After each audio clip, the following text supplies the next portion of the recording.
Hey, what's up, everybody? This is your boy, the dope ass dude, and I am so very excited to be on tonight with you guys.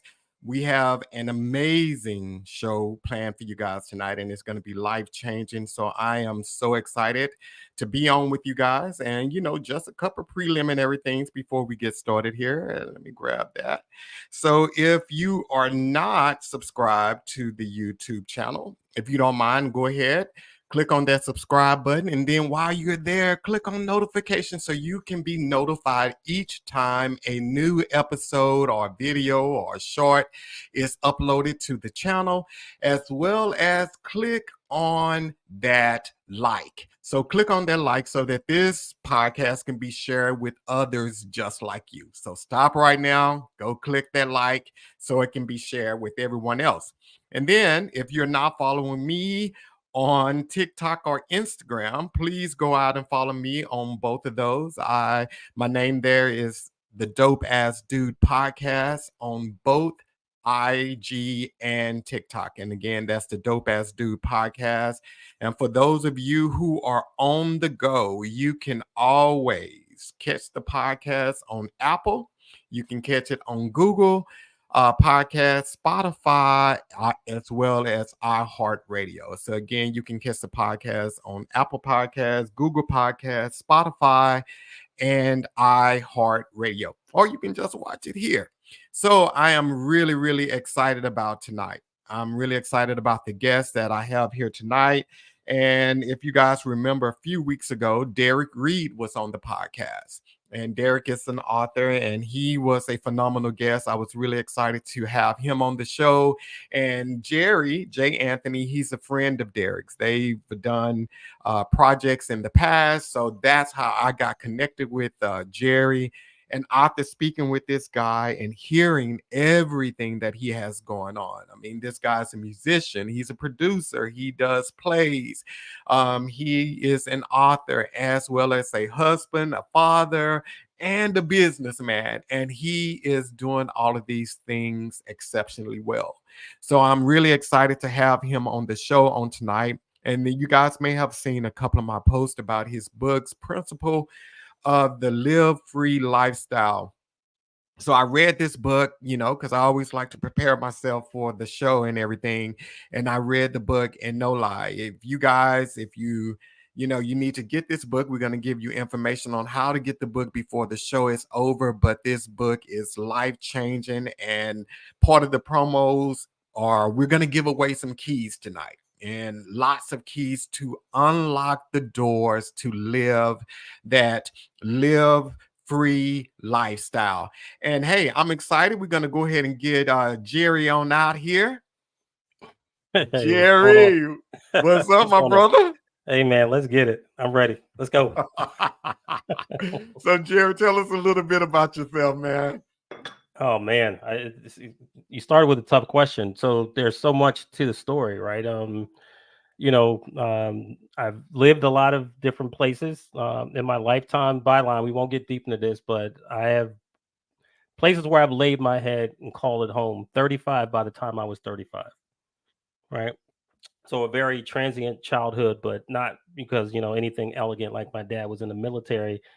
We was just, broke black folks. So we moved around quite a bit, but in that it taught me a lot. It gave me a lot of opportunity to see different things, right? Be in and near different social economic levels. So I learned a lot by observing, but then also I come from a very large family. So on the truly Thompson side of it, a large collection of, preachers, pastors, singers, musicians, so a lot of what I did musically kind of came naturally. And then went to college, unexpected. I applied to one college. It was kind of right down the street and around the corner, got accepted. And started out, I had intended to be a music major, and then like that made the switch to computer science. And it was one of the best things I ever did. But along that journey, I ran into some information that really expanded and changed my thinking completely.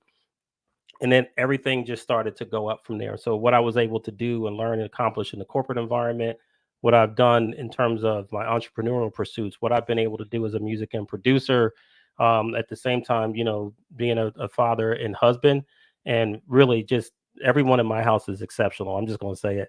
But I think that that's part of my responsibility as well. Husband is the house band, and so the person who kind of tends the field, part of my responsibility is to help everybody in my household to be the best version of themselves. And then to get more specifically into this is I've mentored and coached and taught people for a long time. So a lot of what's encapsulated in the book, or if you've seen any of my content online, this just comes out of me all the time. But my heart really is for people. I want to see people become the best version of themselves. And finally, John, is this, that I believe that my best path to what it is that I want to accomplish is by helping other people accomplish what they want to. So tough one, but that's the best I could do. No, no, no, no. And I love that. I love that. And I loved how you said you want everyone in your household to be the best version of themselves. Because so many times, and this is not that people are being selfish, but sometimes when you have your own goals, it sometimes you're just focused on what's important to you, that you can't Right. see everything that's important to everyone else. So that is like very commendable that you said that, hey, no man left behind, everybody's coming with me, we're all going to be the Yeah. best version of ourselves. Yep. Yeah, and they're all amazing. I mean, one of the best gifts to me is the forward of this book was written by my three children. And to try to get it from the kind of their perspective, kind of living and watching some of my growth in my journey, not just as a professional, but also as a parent, and have them still very much engaged and encouraging. My oldest daughter in particular, some of the conversations we'll be having, she's like, Dad, you should put that in the book. Dad, you should put that in the book. I mean, how many parents get that sort of a gift from their child that thinks so much of kind of their perspective and their approach? It's like, you should share this with other people. So that's one of the best parts of the book for me, is reading what my children had to write about it. Yeah, yeah, and I mean, it's great. So, when you guys see the book, like he said, his three kids, they wrote the The forward. The forward. forward. Yeah, they Yeah. were the Hmm. forward for his book, and it is amazing. So definitely make sure, when you get it, you'll get a chance to read that. But Jerry, one thing I wanted to talk to you about is, like, so you said like you're very passionate with helping people, and Hmm. that definitely comes out in the book. Like, Right. no lie, it comes out in the book because one thing that we as men are accused of are and especially black men, not being vulnerable. But in this book you can feel that from you because you're very transparent Hmm. about your story and your journey, and it takes a lot of vulnerability to do that. So Right. how did you get to that place where you said, hey, I'm just gonna open up and share me? Was that a process, or is that just who you are?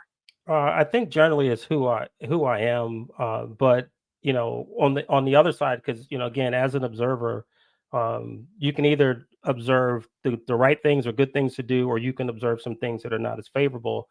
And I realized that I've always had an issue with people who weren't willing to leave breadcrumbs. It's like, I got here, but now I'm going to put up a fence. I got here, now I'm going to close the door.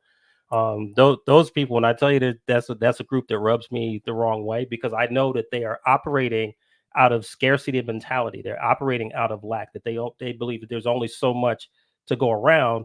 And so not only are they not willing to teach what they know, they're not going to give you access to their political or social capital either, right? To very intentionally open doors for you, very intentionally kind of help you set a direction. And I've just always been the opposite. As a musician, you finish a gig, or playing something, and then someone's like, "Hey, you remember? Can you show me?" And I've always been that person who's willing to show, where others kind of want to turn sideways and not let you see what they're doing. I just generally believe that there's enough to go around for everybody. So why would I not share what at least what I believe I understand? Yeah, and I don't want to get ahead of the book or anything like that, but there's something in your book, iron sharpens iron. Ooh, You're willing yeah, to share to, right. yeah, yeah. Mhm. Okay, so we ain't gonna get ahead of the game here. So Jared, go ahead and tell us a little bit about what is the live free lifestyle. Right. So the live free lifestyle for me really is an epiphany that I had when I was going through my battle with cancer. Now 14, 15, 16, I don't even know, or I've been cancer free for so long. But we have this awareness that we could die at any time, right? It could be in a car accident, your heart could just stop, or you trip down. Like any number of things can take us out of here.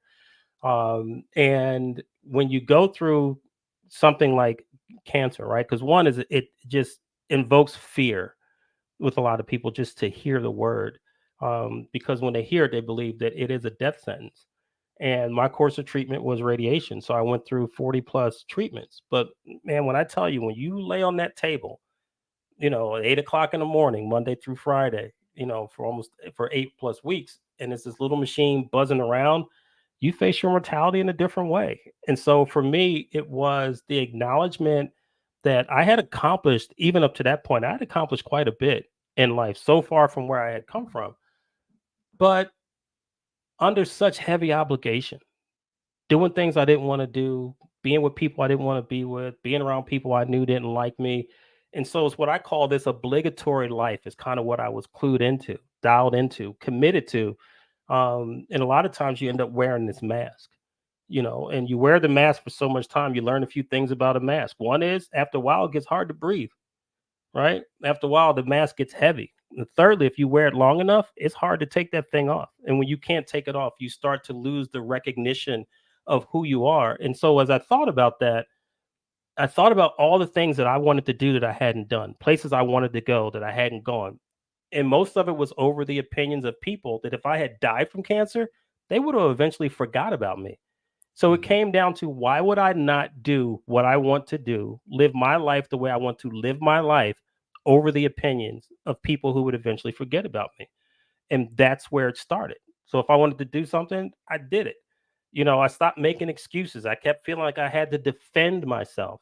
And then I start to go after things that I wanted to do, things that I wanted to experience, travel that I wanted to do. So it's living this life without asking anyone else's permission.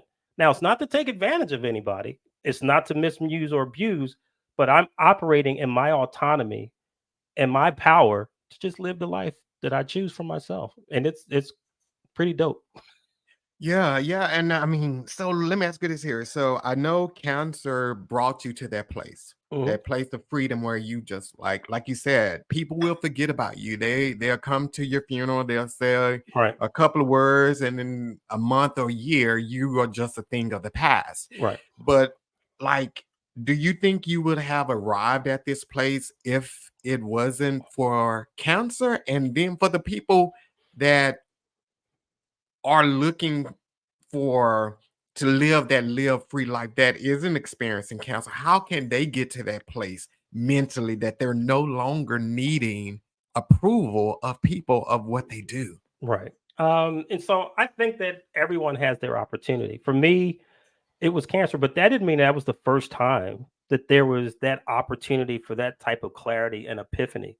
I just had the habit of pushing it away, right? Oftentimes, I think this is in the book too, about there's no mystery. Sometimes the thing that we need is oftentimes being delivered to us by someone that we don't prefer, we don't like, we don't recognize, we don't honor.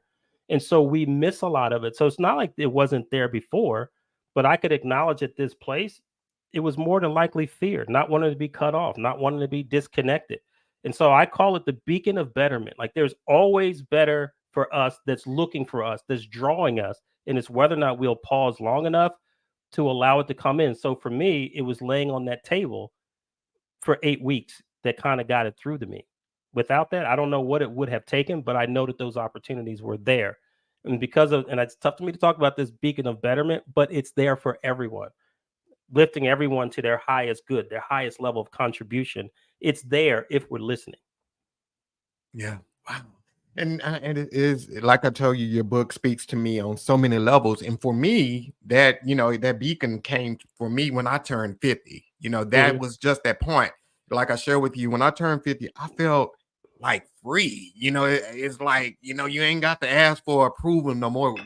In reality, I never really did have to ask for approval, but it's so many times and I guess this is just from our upbringing, we're supposed to ask for things, and that translate into our daily lives. When we want to do something, we believe we have to ask people, is this okay, or are people going to think of me differently if I do this here? We're constantly asking people for approval to live our lives the way we Right. want to live it. You want to take that deeper? Yeah, let's go. Okay. All right. So there's the other side of that coin too that says we have been programmed and trained to desire the approval of others.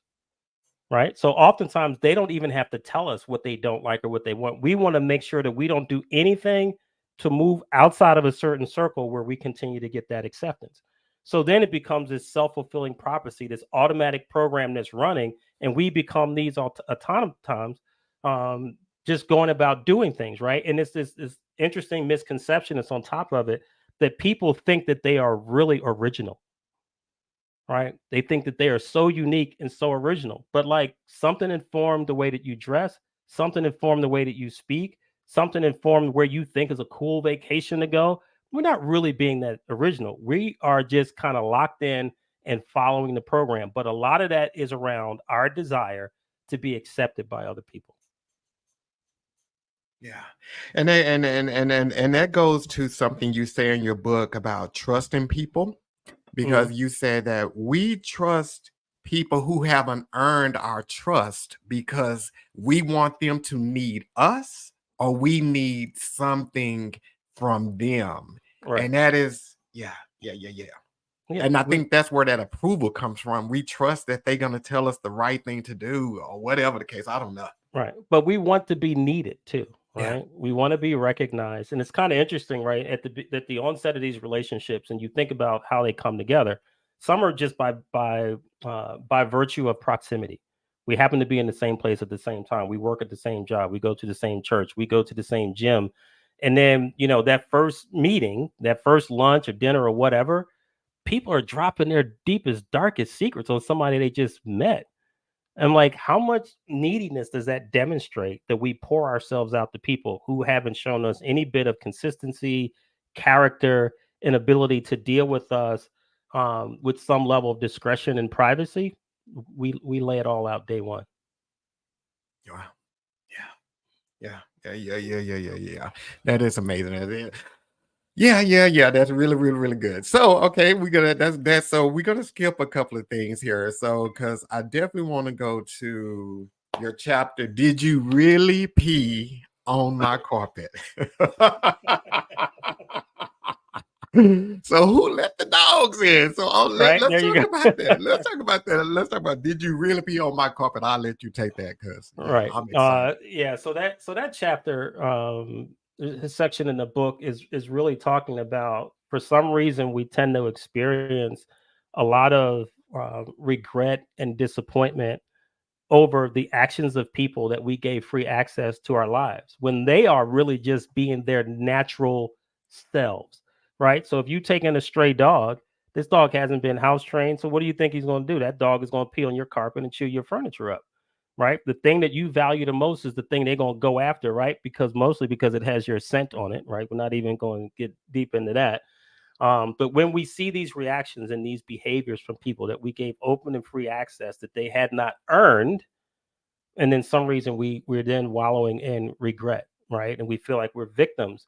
But go back and examine the real reasons why you let them in, right? Did you want to get access to something that they had, right? Did you want to prove that you were something? It's gonna, when you start to peel that onion, you'll start to understand what the real motivations are, right? And then I'll take it a little step further. So if you look at yourself as a power source, as energy, right? As in the spirit part of us, that's exactly what we are. You only have so much of that to dole out, right? And so what some people are trying to do is to energize these unproductive relationships that they have to keep cleaning up after, and then they think they're going to pursue some large vision, mission, or dream. There ain't enough energy to do that. And you, once you recognize that, then you say, I have to make some hard choices about my connections, either driven by my neediness, my need to be needed, my need to be popular, my need to be connected, versus the good that my larger dream or vision or mission can do for humanity.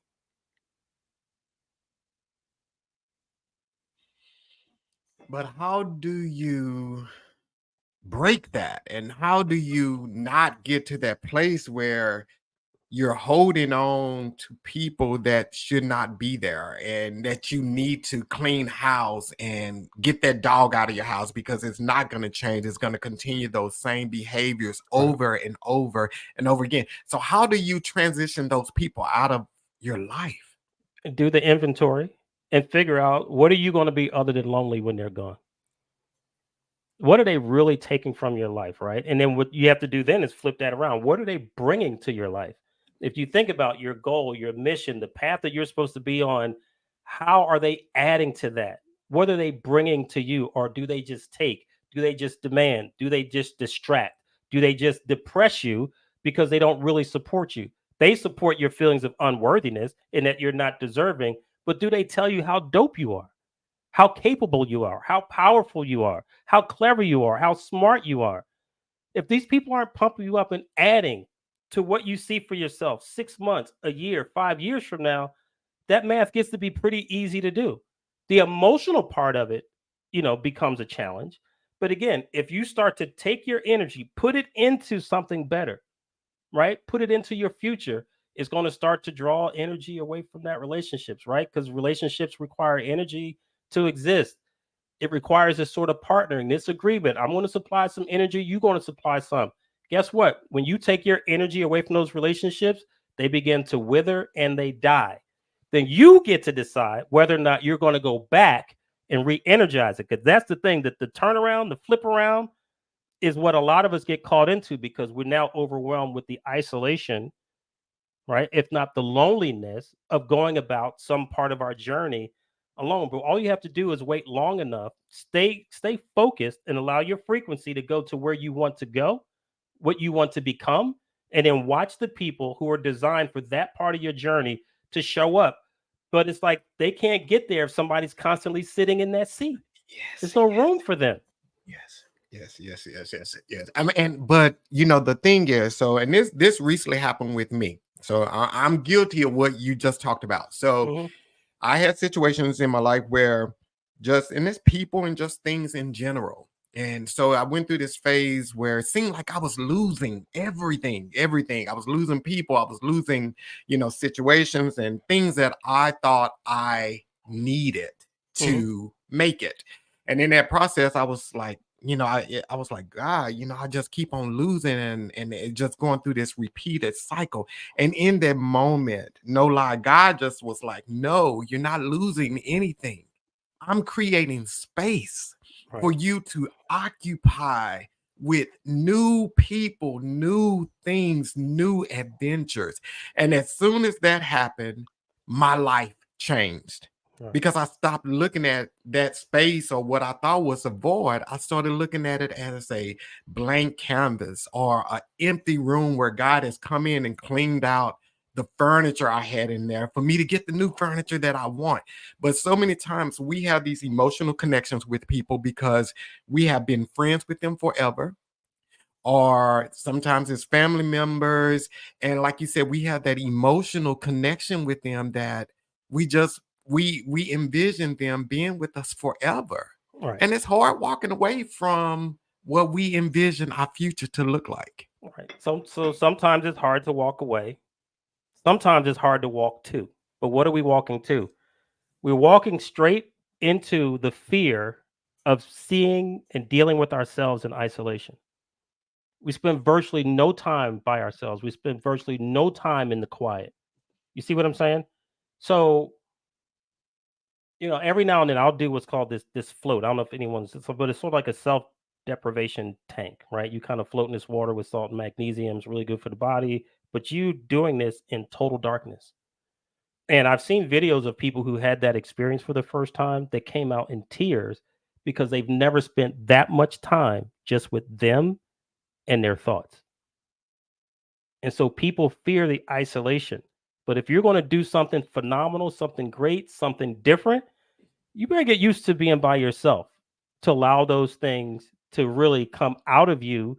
Like even to finish this book, do you know how many rounds of golf I had to turn down? Friends going to hang out, I had to turn down. Just sit and watch them. No, if you sometimes you have to embrace the isolation, right? Because you want to plant those seeds. So the roots go low and the fruit goes high. That's not going to happen in a crowd of people sometimes. But we are not used to just hearing our own thoughts in isolation. And the real fear that we have is being face to face with ourselves.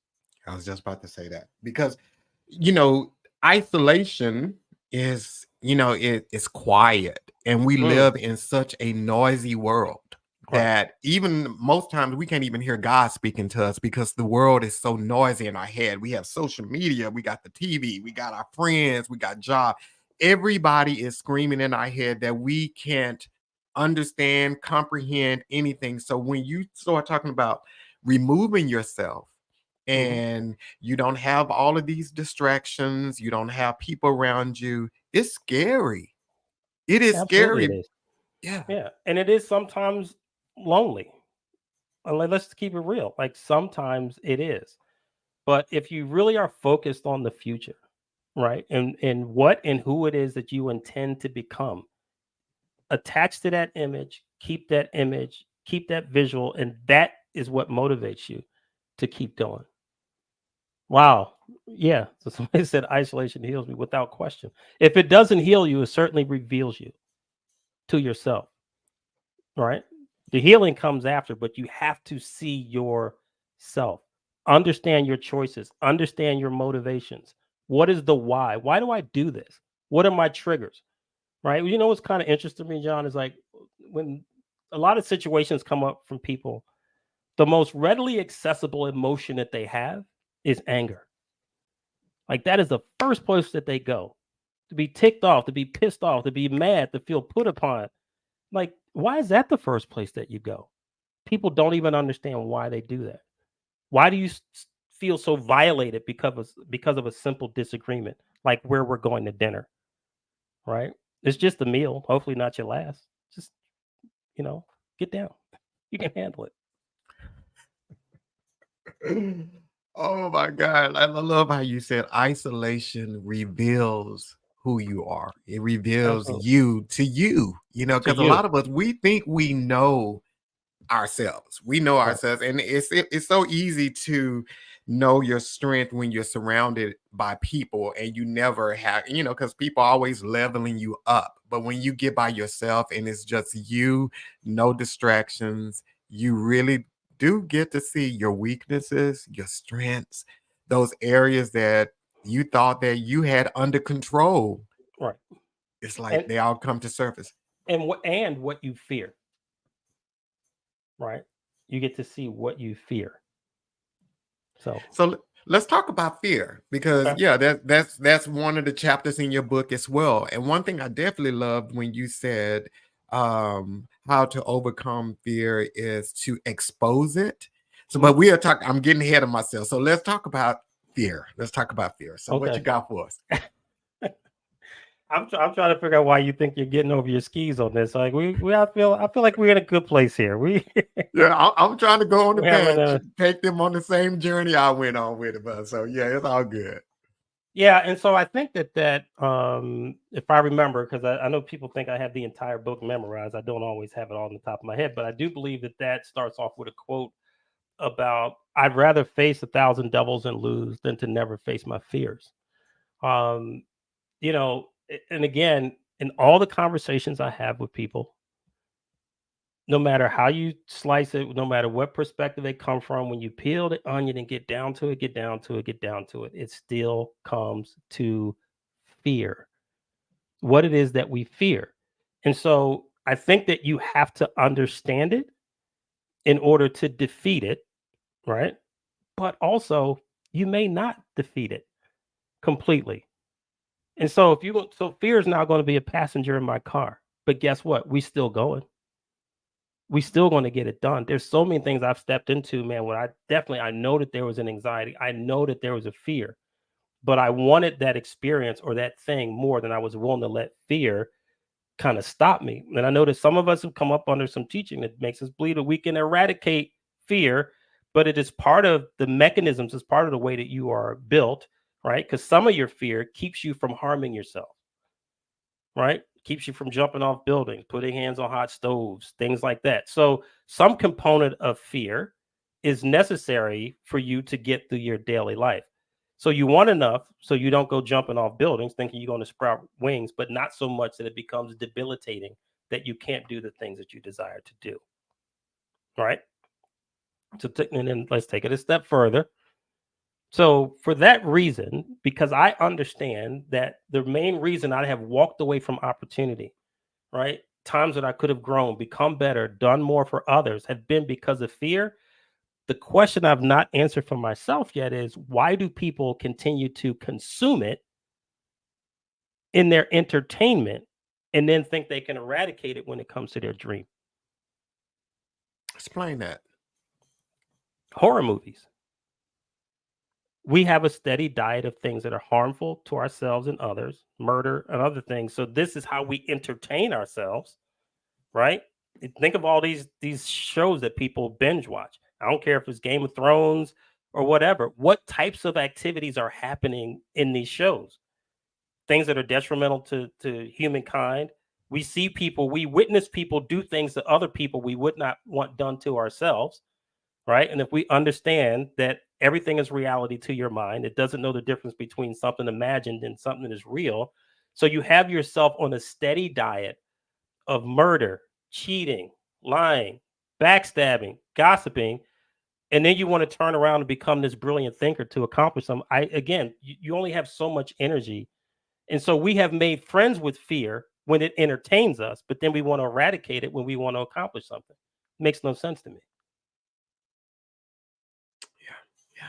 So like, yeah.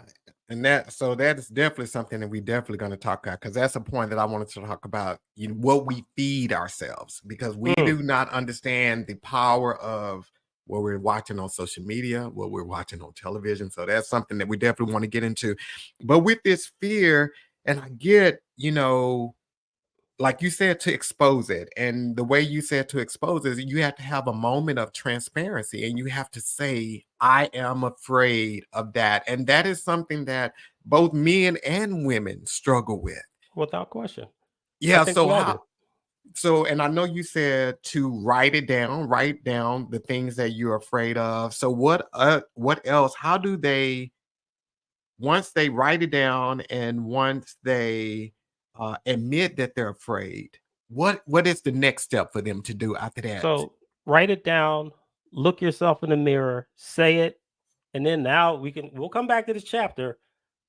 Iron sharpens iron. Grow out loud. Like, who is in your corner? Who can help hold you accountable, that you can say, I have this challenge in front of me. I have this opportunity in front of me. I have this failure in front of me. And say it out loud to someone who's not going to take advantage of you for saying it, who's not going to judge you for saying. Bring it into the light of day and watch it become smaller. Again, if the thing is going to be there, now who else is in my camp that can go with me? Who can hold my hand? Who can hug me? Who can console me? Who can advise me? And we have this thing where we're living out these personas that do not allow us to be real with other people. And if we expose that, they'd be learning a whole different version of who we are, because we've never shared that. We're living out personas. Stop. Find someone that you can be transparent with, where you have built that sort of trust that allows you to say, it doesn't matter what other people think I'm capable of. This scares me. I've said a couple of people, like my admin, one of my best friends, like, this is the second book that I put out in 4 months, right? The first book was my golf book.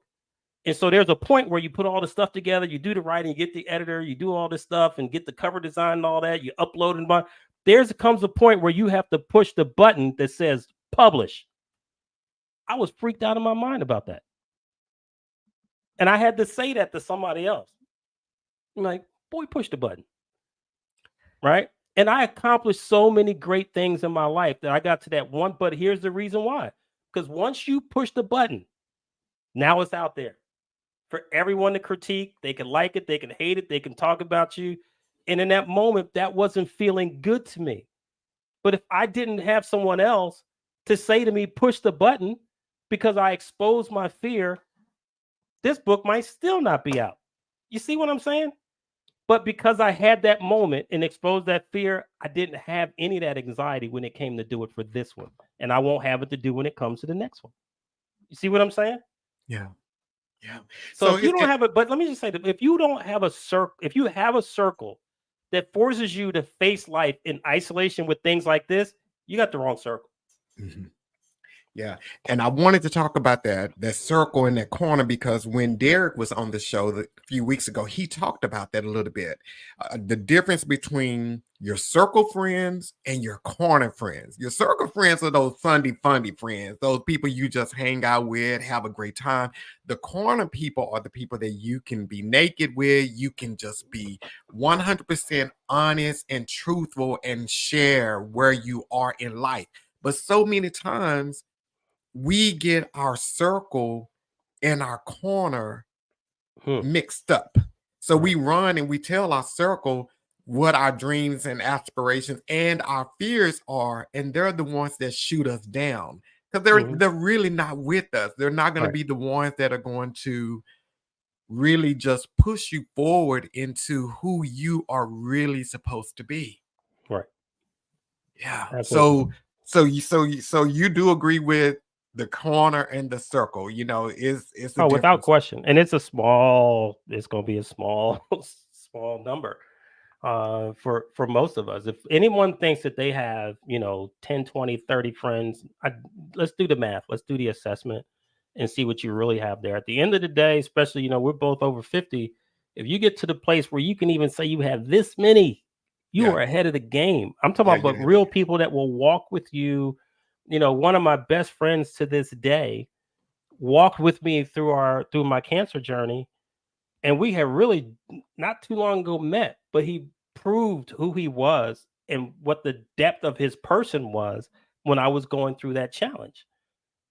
And then lo and behold, years later, he faced his own, and guess where I'm gonna be? Wherever I had to be to give back to him what he gave to me. Right.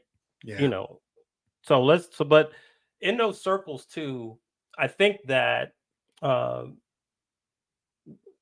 there has to be balance in relationships, right? And oftentimes people have these expectations of people to be for them, to show up for them, and they're not willing to be that for others. Mhm. Be what you want to see other people do. Be that. And some people are so selfish, so closed into their context, sometimes so narcissistic that they believe that everything revolves around them. So you don't see empathy, you don't see compassion, you know, and it's like I put this online. Um, we judge other people by their actions, but then we want people to judge us by our intentions. Mm, Really? You see what I'm saying? yeah. Well, and I loved how in the book you even suggest that. You said write down 10 to 20 of your friends, people you are in your circle, and you write down. This is kind of like you process an elimination. You're eliminating these Hmm. people out to see who are really in your corner. Because Right. again, we get that circle confused and see what these people bring to your life. Are they adding value to your life? And Right. I had a conversation the other day with a buddy about that. Like I told him, I'm at an age now, I'm not wanting to just be around people to hee haw and have funny conversations and stuff. Hmm. I want to surround myself with people that are on the same wavelength as myself. We're all trying to get to better and live our live free lifestyle. Right. We're trying to get there, but a lot of times we are so consumed with being on the picture on Instagram that we're just settling for people to Right. be around. Yeah. So let's make this even better then. So there's a comment down here by Willie Henry from 7:37 p.m. Can we bring that one up? So hear me out. So I think it's a great comment. He says, so no one can tell you, your idea is stupid without saying they're against you. So that doesn't mean that they're against you. It just means in that moment they don't get you, right? Because your dream and your vision is something out into the future. It's an image that's in your heart and mind, not theirs, right? So sometimes their inability to latch on to what it is that we see for ourselves is based on our inability to tell a story, an inability for us to make it clear, to make it plain. And so also understanding that your vision or your mission, your goal, your dream is not for now, it's for some point into the future. So it's not a place that you've even been before. How do you judge them from not being able to support you in a place you've never been and you know they've never been? Right. So sometimes it's just, do they trust you enough to hear you out and to not feel the need to judge it? They don't ever have to say that they're against it. They can say, I don't understand it. Right. And for me, I believe sometimes understanding is more valuable than agreement, because we may not understand each other. Well, we may not agree, but if we understand each other, then we can still work together. We can still partner. We can still be friends. Right. We can still be cool in understanding. It doesn't mean that you have to agree all the time. Sometimes that's good enough. Right. But don't expect people to understand your moonshot idea. And you ain't never been to the moon either. Can't judge them for not understanding something they can't see. So what happens if time passes and they still don't get it?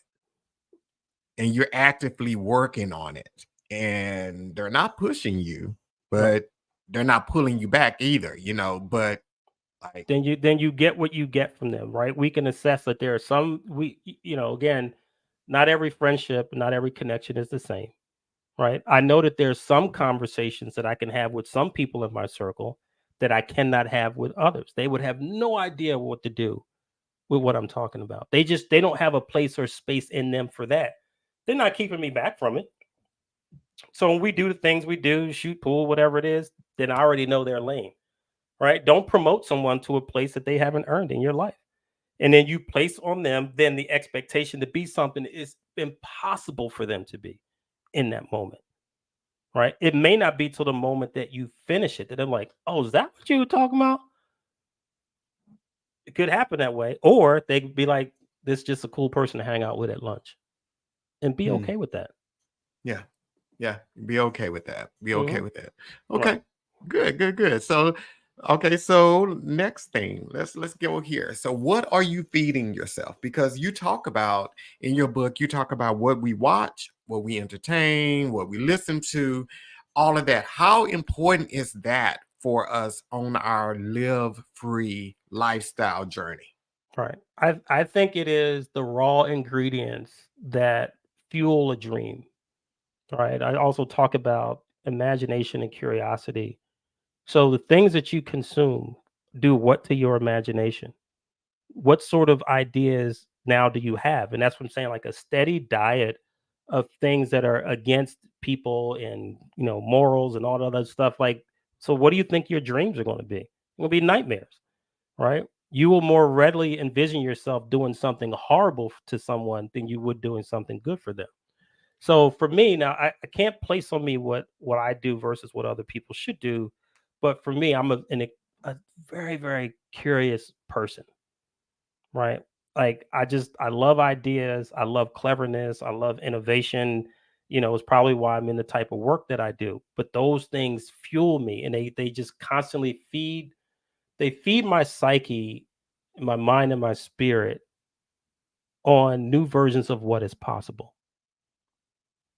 And that's what I'm looking for, is to expand my consciousness and my awareness to bigger pictures of what is possible. And then to get down to the real nitty gritty, not just what is possible, but what is possible for me. Right. And so, so some of the books and stuff I might read might not other be like I'm right now. I just found this book that I'm going through now on concentration. And I could not be more interested in that book. Like, it's talking about our ability to concentrate, because I understand that the work that men shrink from most often is that of thinking. People don't know how to think. Therefore, they don't know how to concentrate. If you can't concentrate, what are you going to accomplish that's new, different, or big? Not much. And so and I think that this sort of dumbing down of society, and I'm at times just as guilty as other people too, because what social media has taught us to do is to consume information in just these microbytes, little small this, small that. They're saying if you can't grab a person's attention in 1 to 3 seconds, you can't. Well, when did we become these mindless gerbils that can't focus on anything? I'm talking about grown adults can't focus on anything. Things can't hold our attention for very long. And we have dumbed down our ability to have focus. Right? You ever see people just sit with the clicker watching TV and the show's on? Oh, not this one. Ah, not this one. Like they have no ability to you don't even know who the characters are. You don't let the storyline. No, not this one. It's just like, what are you doing? Like 8-year-olds. All right, I don't want to be cruel to the audience, but you opening up stuff. You be careful before you go here. No, we good. Come on with it, brother. That's what we here for. We here to talk and help people and expand their consciousness. So that's what we here for. Listen, so you are. Let me just say this. I just had this conversation. Understand that your life, you are a perfect equation. What I mean by that is all the things that we're talking about, what you consume, who you're around, how you deal with your energy, your health, all those things, what vocation, all those things are all the variables of the equation. And on the equal sign is your life as you know it. If anyone wanted to have the exact life that you have them just mimic all your variables because you are a perfect equation. I know we think it's circumstance, we think it's the haters, we think it's this. You are creating the math. Right? Even if it's things from your past that you haven't dealt with or healed from, you still control the variables. The equal sign should not be a big mystery.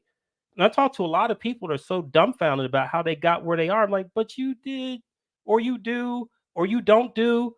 You are the variable. You control all the variables to the equation. That controls what's on the other side of that equal sign. That says this is what my life is. The state of your life, the level of peace, joy, happiness that you experience is all predicted by what's on this side. All those variables before the equal sign. The equal sign is just the math. It's just the report card.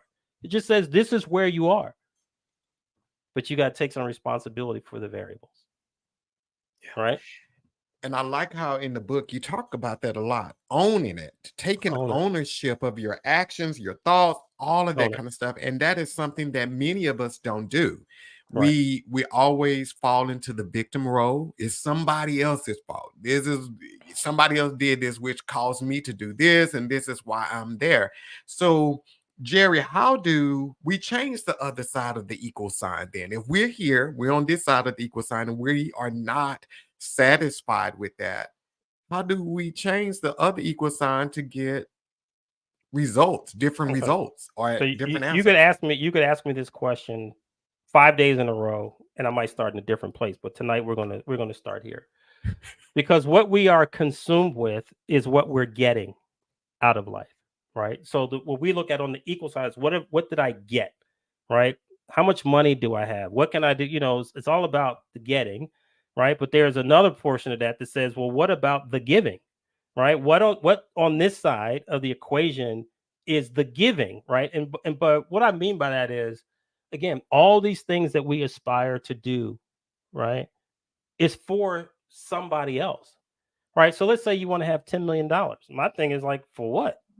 Right? Really, what $10 million should be from this side of all the giving that you did, right? So the chapter in the book that talks about values in the eye of the beholder.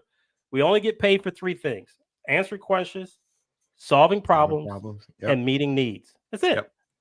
And so we don't want to embrace the responsibility of this, but then we want this great outcome on the other side. It doesn't really happen that way.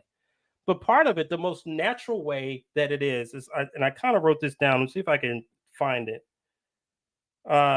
It says you do based on how you think, right? So your thinking controls your actions. You think based on who you be. Now, I know that sounds like bad English, but it is your state of being that controls your state of doing, which controls your state of getting. And so what we don't understand is the transformation is from who I am in this moment that gets these outcomes to becoming someone else that gets the different outcomes. That's it. Who you be.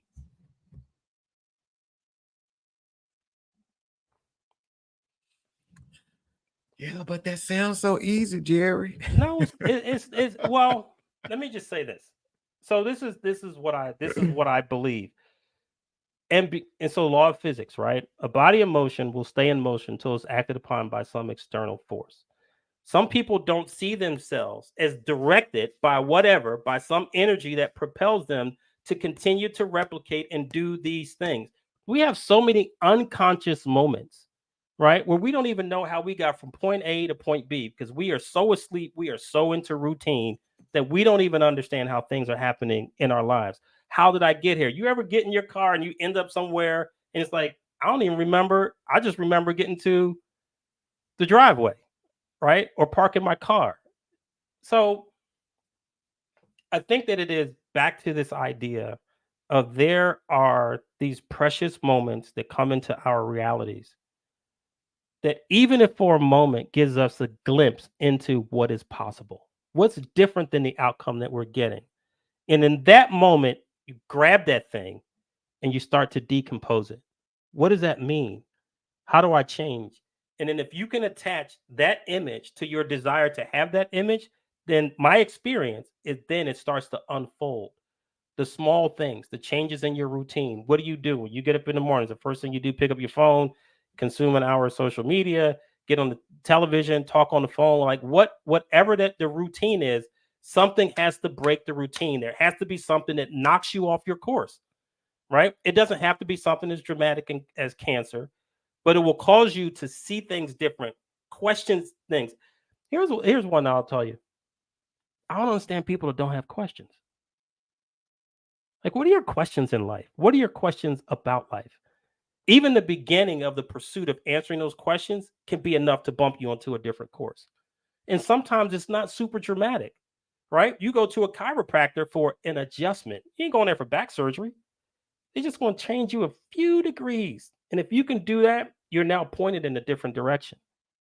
So when those moments that kind of begin to show you, just even if it's just a moment of what your life can be, don't let that image go, right? Because in that image is a different version of you, right? I'm not going to get into a whole time space and that all time is happening at one time, and I'm not going to do that. But I do believe that there are other versions of us that can instruct us. That's a whole different conversation. But all I'm saying is capture and hold on to the moment that says to you, there can be a different outcome. There's a different possibility. That is your instructive moment that will start to direct you out step by step, little bit by little bit, learning by learning, clarity by clarity, epiphany by epiphany, decision by decision, equipped with your courage to make the change. And I know you talk about in your chapter, stillness is an illusion. Mm-hmm. I think that's what it was. That's what it's called, right? Yeah, I don't have the book in Stillness front is of an me. illusion, right? Yeah, and how like we think we are still here, but like you said, it's always moving. You know, life in the world is moving. I think it was Lexus a few years ago. They had their theme was if you're not moving forward, you're being left behind.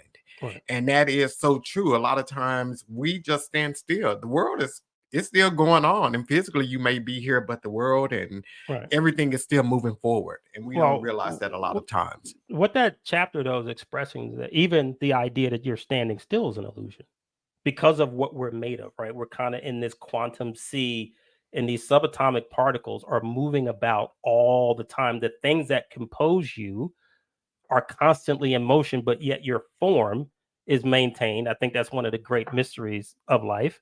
But you know, for those of us who have that background, in him we live, move, and have our being, right? You are in constant motion. There's no such thing as still. And so how you direct yourself, even in a moment of rest, which is what the book talks about, it doesn't mean that you can still be moving forward by virtue of what you allow your mind to focus on, what you're thinking about, what you accept as real or true says which way you're going. And I've been saying this for a long time, that every moment that goes by, you're either getting closer to or further away from what it is that you desire. Every moment is propelling you. There's a momentum to all of this, right? And so for me, I've always expressed that, you know, goals are effective, but they are inefficient, right? And I've taught goals, you know, how to build goals for years, but I had this recent understanding that goals are effective, but they are inefficient. right? Because goals are about, I want to go from point A to get to point B. So imagine yourself now as a locomotive with many cars connected to it. I don't know if you've ever seen a locomotive, a long train, go from stillness to movement or momentum. It takes a lot of energy just to get it started, just to get it started. And then it starts moving, then it starts to pick up pace. Then we get to our goal, our destination, and then we have to consume a lot more energy to stop it. I don't believe in that anymore. I think that the goals should be milestones, but if you've already used all this energy to get it moving, keep that momentum and then keep going. And so the accomplishments and success that I've built has been based on waves, allowing that energy to take me from thing to thing, right? And if you understand the concept, then even the moments of my humanity can't stop that energy. People not liking what I'm doing can't stop it. People who don't agree can't stop it. So it's using the momentum that you've built to not just go from point A to point B, wave at point B when you get there, but keep going on to C, D, E, F, and keep going down the line. Use all that momentum to get everything you can out of it. And then you'll understand the wisdom of when you need to start to build a new wave. But what do you think drives that? Because I think a lot of times, a lot of people, we reach that point, like whether it's marriage, we get married, we have a family. Hey, I'm good. That's what I was created for, or we get a CFO position. Oh, I'm good. It's nowhere else for me to go. And it's like we reach these destinations and we become comfortable. And then years later, then we are like, dang, where did all of that time go? I gave up. So is it like, how do you get from goal oriented to getting on the wave? Getting on the wave. So for me, I think it's having strong whys. What is my why? Why am I really doing this? Why do I really want this? And again, the most appropriate, I think, um, and honorable and noble whys are the ones that are not about us, they're about somebody else. Right? Like it's funny, like you mentioned people saying, like, I want to have a family, I want to have kids. Well, those kids are kind of just things until you have them. Then they show up with personalities and needs. And then it's like, okay, you have them, but are they just like these trophy pieces that you have in nice pictures and put on Christmas cards and send to your friends? Or do you now understand it's like, yeah, I got to this point, and now what is my investment in these children to help them be the best version of themselves? Right? How do we grow together? Right? How do they learn from some of the lessons that I had to learn the hard way? Like there's always a next thing.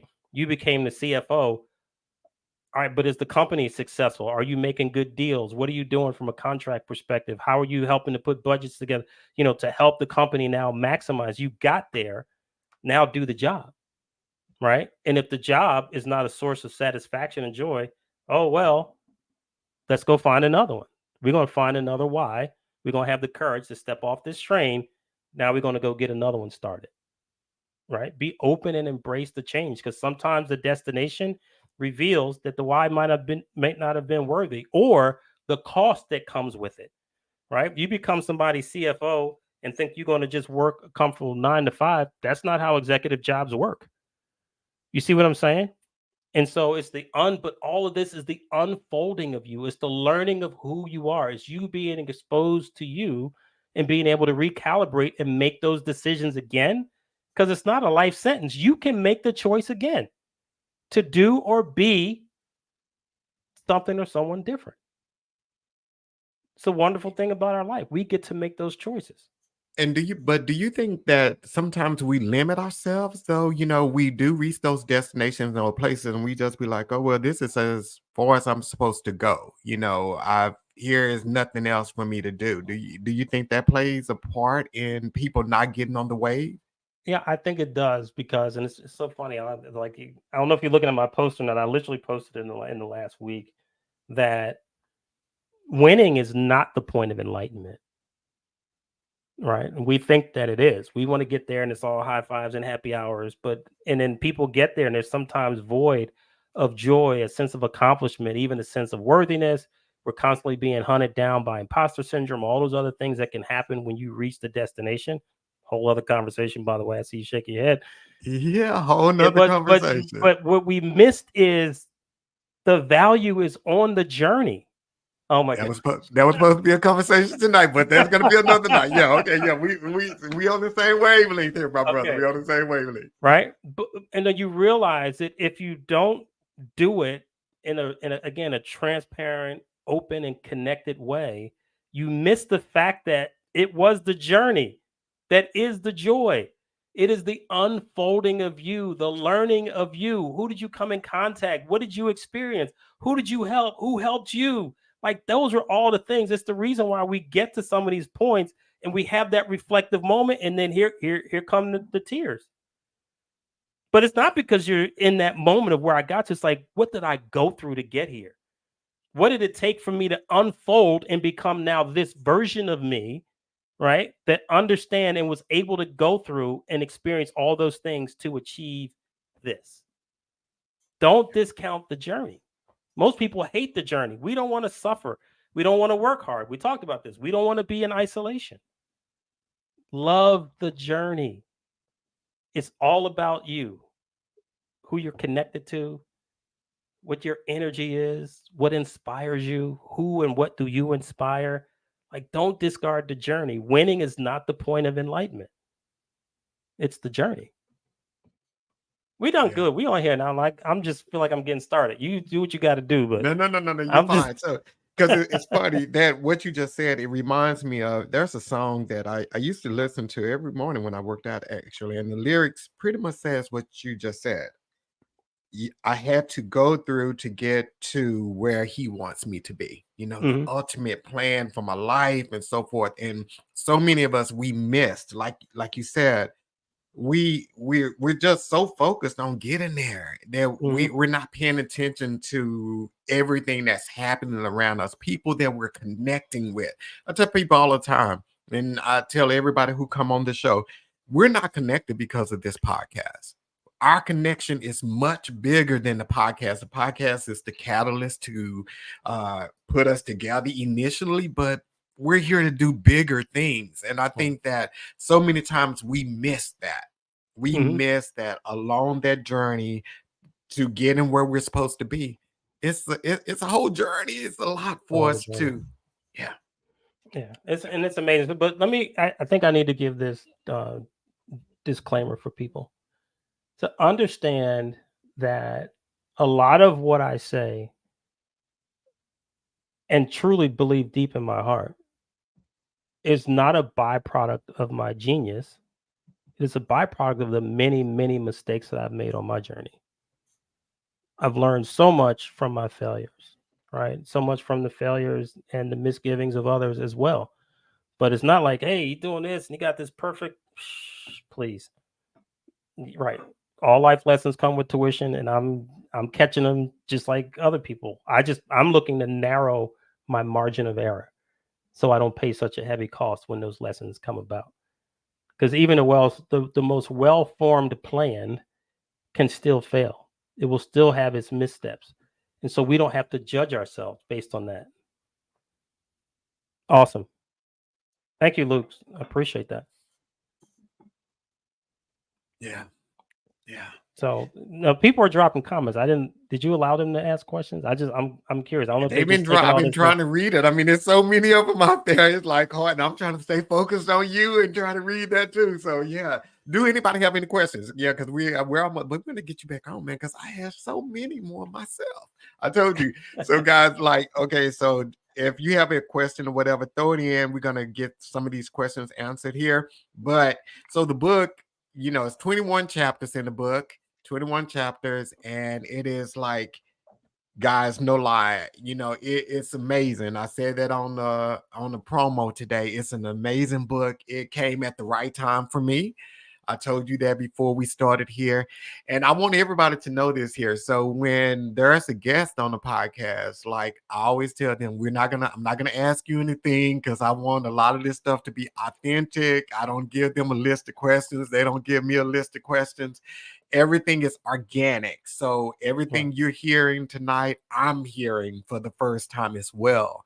And we are just going off of conversation. So here we go. Got one question for you. How much do you change for? Oh, charge Okay. the sessions. All right. Just inbox me. He'll give you all my information. If you want to Yeah. get a session with me or something, we can get to that. Pretty easy stuff. Yeah. Yeah. Actually, in the So, back of the book, there's a QR code that takes people to an intake form. So if it's one-on-one coaching, group coaching, public speaking, there's many mechanisms. I'm not hidden. You can find me very easily. okay. So thank Anybody you for else that. have any questions for us tonight? Let's see. No question. Just enjoy the conversation. Very profound. Thank you. Mhm. Thank you. Thank you. But can I ask you a question, John? Absolutely. What was your favorite part of the book or chapter in the book? Okay, so my favorite part of the book was the whole entire book. So, and you know, I read it because I had like all of these Right, questions. right, So, right, right, right. the whole book is my favorite part of the book. And this is no lie, like I told you, because in the beginning of the book, you tell us, well, in the The- not acknowledgement, it's is it probably the forward? introduction. I think it's Introduction. it was what is the live-free lifestyle? I think you probably talking about that What the section. guy who wrote the Oh, one of you, so there's the forward by my kids, and then there's the introduction the by one of my introduction. good friends. Yeah. Yeah, so I think he said in there, or maybe it was you, I don't know, but they said you don't have to read the book through, in order, you can skip around and read it. I read it all the way through, and Hmm. I started when we first spoke, and then I said, no, I'm gonna wait. So I started yesterday and I read it all the way through to today.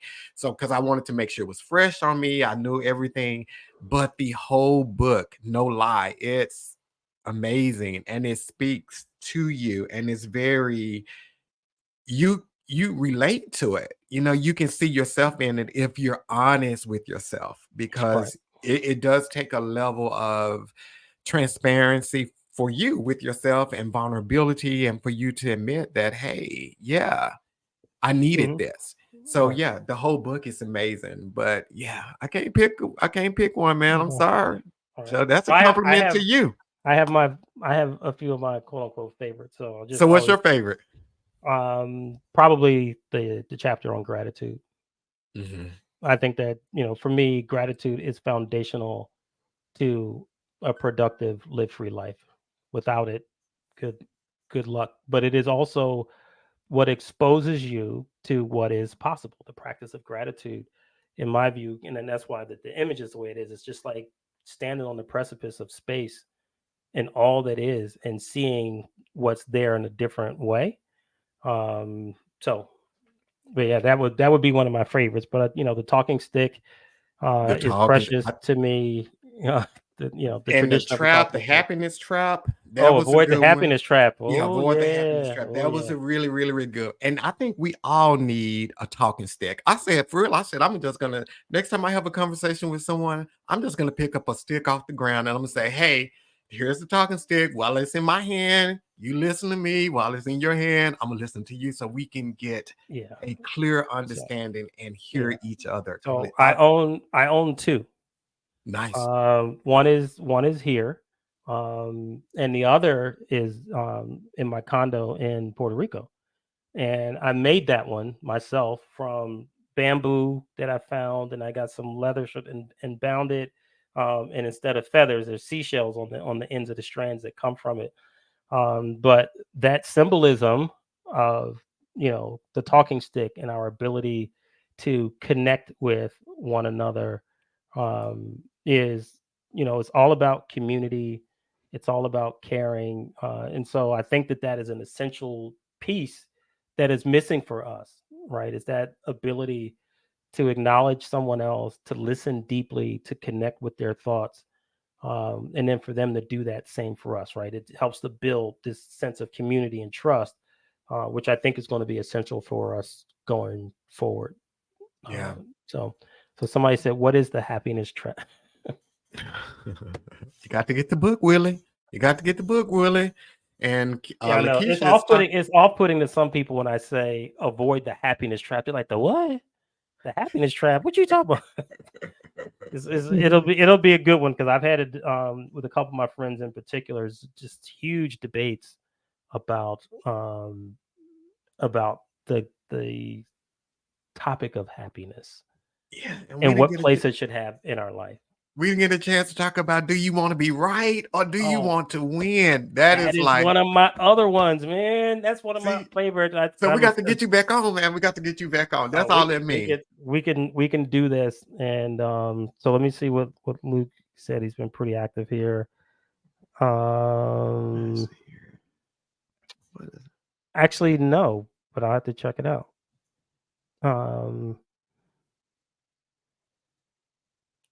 Yeah, so I don't know them, but there is a chapter in the book. If I have it correct, it is growing up does not maturing. Being mature or becoming mature does not mean that you have to grow up. Right? And that is the chapter that talks about the need for curiosity, right? Because curiosity is the precursor to learning, and imagination is the precursor to creation. So that's we could have an entire conversation just about what that means, and why that is so essential for us. And if we could get back, because I know in that chapter you had the picture of you sitting, I think, on the beach, and you had your feet buried in the sand. My And legs. it's yeah. So if we could get back to those places, those childlike moments when we were innocent, and some that's a whole nother conversation, whole nother podcast all by itself. But that was really, really, really good. So the name of the book, Go ahead. Lakeisha. Go ahead. Yeah, she No, says no, she go don't. ahead, go ahead, go ahead, You go ahead. know, she has to read it. If she can say she doesn't agree after she reads it, then okay. But I think I explained myself pretty well. Okay, So because we haven't put the difference between what it means to mature and what it means to grow up, which is adulting has been forced on all of us. And what's missing from our lives primarily is play, right? Play is connected to curiosity and imagination, which is the reason why people do not create. It is the reason why people don't learn. We get stuck into these very tight tracks of activity. But the world is impacted most by people who create. And for people who believe that they came from a creator and say that they're made in this creator's image and likeness, but you don't create, sounds like a violation to me. But we're going to leave that right there. We're gonna get you back on, my brother, for sure. Okay. So the name of Jerry's book is Principle of the LiveFree Lifestyle. You can get it on Amazon. Can we get it on your site, Jerry? Amazon's the place to go. So livefreeinspirations.com is where this gear, like I'm wearing one of the shirts. This is a solve the solvable problems mug. There's a bunch of stuff out there. Some of it are newer things that relate to the book. But if you get it and any of this resonates with you and you want to represent it, then head on over to livefreeinspirations.com. But Amazon has the book, but Amazon also has the workbook. Right. And let me just say this. I think this is important. And this is because I love community. And so it took a team to get this done. So the people that work most closely with me, but when I finished the first half of the writing, we built a focus group of people that got exposed to that writing, gave us feedback, their thoughts. And then when I finished the second half, they did the same thing again. Some different people in those focus groups. And they're like, we want more takeaways. We want more questions. We want more things that we can do. And that's the reason why the workbook was developed. And it's you think about it, right? Like, this is not a thick book, right? But it doesn't have to be, right? Because think about it. If I gave you a winning lottery ticket, it's just a piece of paper, but it could be worth $1 billion. So it's not the length of the book. Trust me, great pains were taken to make it intentionally brief but effective. But the workbook is there for people who want to do the work. One of my quotes that I've been saying since the beginning of time is the project on the table is your life. If you don't work on it, no one else will. So the book, the workbook, the ebook, the paperback is out there. The audiobook is still in production, right? Because I just went through a little thing with so we got about halfway through. I didn't want to sound like, me and then Kermit the Frog on the second half.